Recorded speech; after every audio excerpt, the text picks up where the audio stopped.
Halo anak-anak, berjumpa lagi di channel seputar PPKN. Pada submateri 2 minggu lalu, kita sudah mempelajari tentang bentuk dan prinsip negara Republik Indonesia. Masih ingat kan materi sebelumnya? Selanjutnya, kita akan masuk ke materi pembelajaran submateri 3 dalam bab ketiga mengenai melaksanakan prinsip kedaulatan sesuai Undang-Undang Dasar Negara Republik Indonesia tahun 1945. Nah, pada submateri 3 dalam bab ketiga, terdapat beberapa materi yang harus kita pelajari. Yang pertama, perkembangan demokrasi di Indonesia. Yang kedua, perkembangan sistem pemerintahan di Indonesia. Yang ketiga, lembaga-lembaga negara. Dan yang keempat, hubungan antar lembaga negara. Namun, pada hari ini, kita akan membahas terlebih dahulu materi pembelajaran tentang perkembangan demokrasi di Indonesia. Dalam perkembangannya, demokrasi di Indonesia mengalami pasang surut dalam pelaksanaannya, dimulai dari masa awal kemerdekaan hingga sampai sekarang. Pelaksanaan demokrasi di Indonesia terbagi dalam beberapa fase, antara lain, bisa kalian lihat di layar kalian masing-masing ya.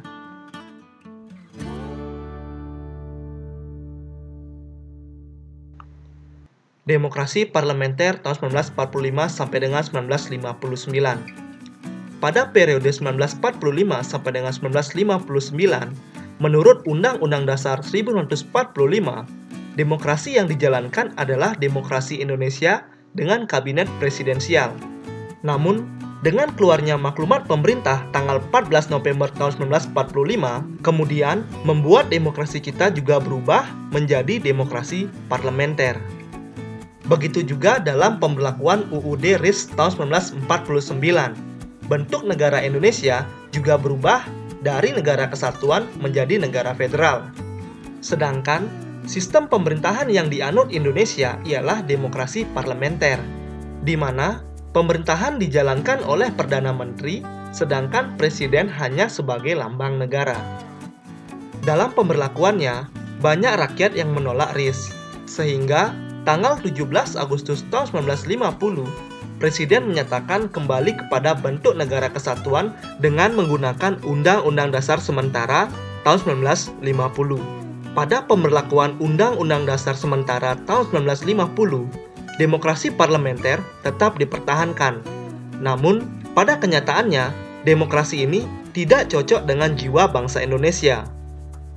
Ketidakcocokan tersebut akhirnya menimbulkan permasalahan seperti yang pertama, kabinet yang silih berganti, kedua, pembangunan yang tidak lancar, yang ketiga, partai-partai yang lebih mengutamakan kepentingannya sendiri dibandingkan dengan kepentingan negara.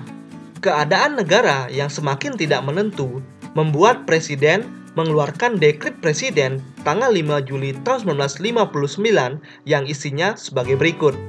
Yang pertama, pembubaran Badan Konstituante. Yang kedua, memberlakukan kembali Undang-Undang Dasar tahun 1945. Dan yang ketiga, pembentukan MPRS dan DPAS.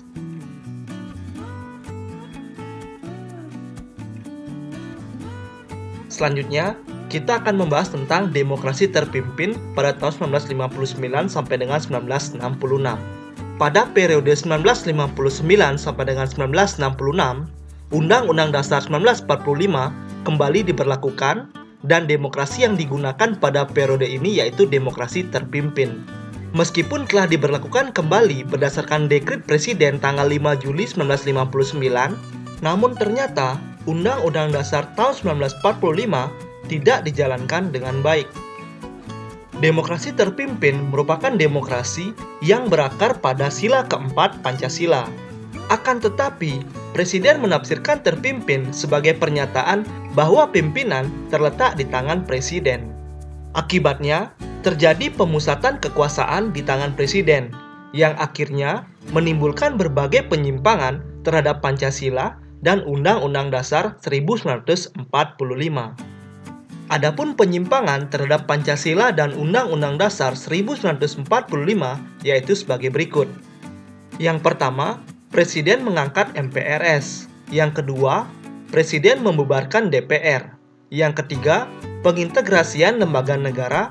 Yang keempat, pengangkatan presiden seumur hidup. Yang kelima, penyimpangan politik luar negeri.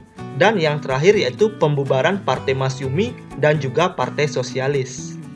Puncak kekacauan negara terjadi pada saat peristiwa G30 SPKI yang mengakibatkan gugurnya 7 perwira tinggi Angkatan Darat. Penyimpangan-penyimpangan yang terjadi dan munculnya gerakan G30 SPKI menyebabkan ketidakstabilan politik yang menimbulkan berbagai reaksi dari kalangan masyarakat. Pada tanggal 12 Januari 1966, mahasiswa melakukan demonstrasi dan mengajukan 3 tuntutan rakyat atau tritura yang isinya sebagai berikut. Yang pertama, bubarkan PKI. Yang kedua, bersihkan kabinet dari PKI. Yang ketiga, turunkan harga dan perbaiki ekonomi. Tuntutan rakyat kemudian mendapatkan tanggapan dari pemerintah dan kemudian Presiden Soekarno mengeluarkan surat perintah 11 Maret atau Super Semar. Super Semar merupakan mandat yang diberikan oleh Soekarno kepada Letnan Jenderal Soeharto untuk memulihkan keadaan negara dan menciptakan keamanan. Namun, dalam perjalanannya, Super Semar justru menjadi alat untuk mengambil kekuasaan Presiden Soekarno oleh Letnan Jenderal Soeharto. Super Semar kemudian menjadi tonggak lahirnya Orde Baru dan sekaligus menandai peralihan kekuasaan dari Presiden Soekarno kepada Letnan Jenderal Soeharto.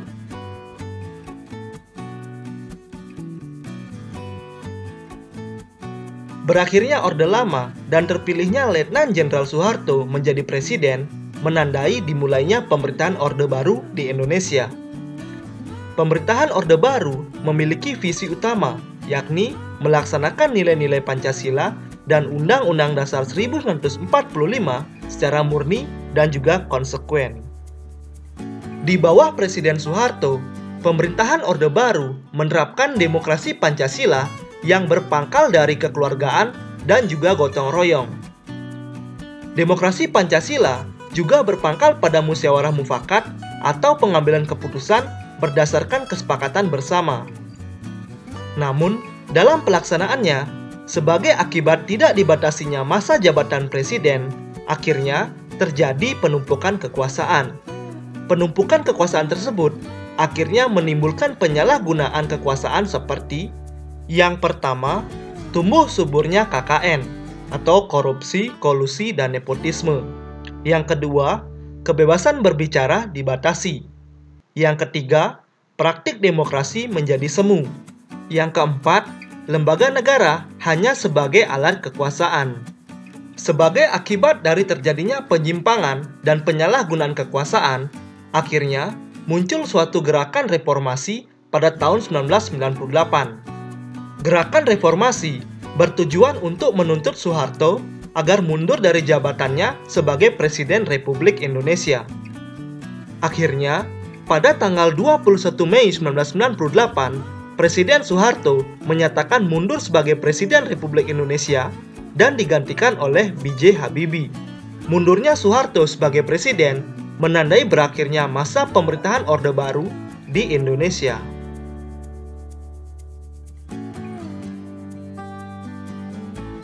Berakhirnya Orde Baru menandai munculnya Orde Reformasi. Pada masa ini, perkembangan demokrasi di Indonesia berkembang begitu pesat. Pada masa reformasi, sistem demokrasi Pancasila masih tetap dijalankan dengan memperhatikan beberapa hal, yaitu yang pertama, penyempurnaan dalam pelaksanaannya, yang kedua, perbaikan peraturan-peraturan yang tidak demokratis, dan yang ketiga, meningkatkan peran lembaga-lembaga negara. Demokrasi Pancasila era reformasi telah dimulai dengan terbentuknya DPR dan MPR hasil pemilihan umum tahun 1999, yang kemudian dilakukan pemilihan presiden dan wakil presiden, serta terbentuknya lembaga-lembaga tinggi lainnya. Berjalannya pemerintahan reformasi diikuti dengan perubahan dalam segala bidang yang menandai tahap transisi demokrasi di Indonesia.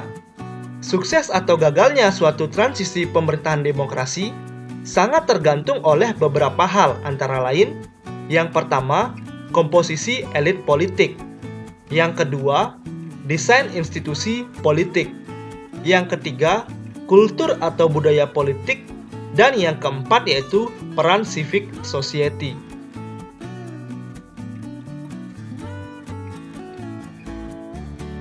Pelaksanaan demokrasi di masing-masing masa menjadi pelajaran bagi kita semua untuk bisa memahami lebih dalam tentang demokrasi di Indonesia.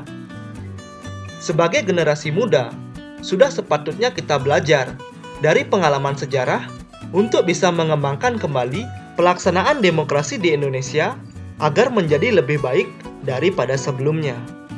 Sekian dulu ya untuk video hari ini. Selamat belajar dan terima kasih.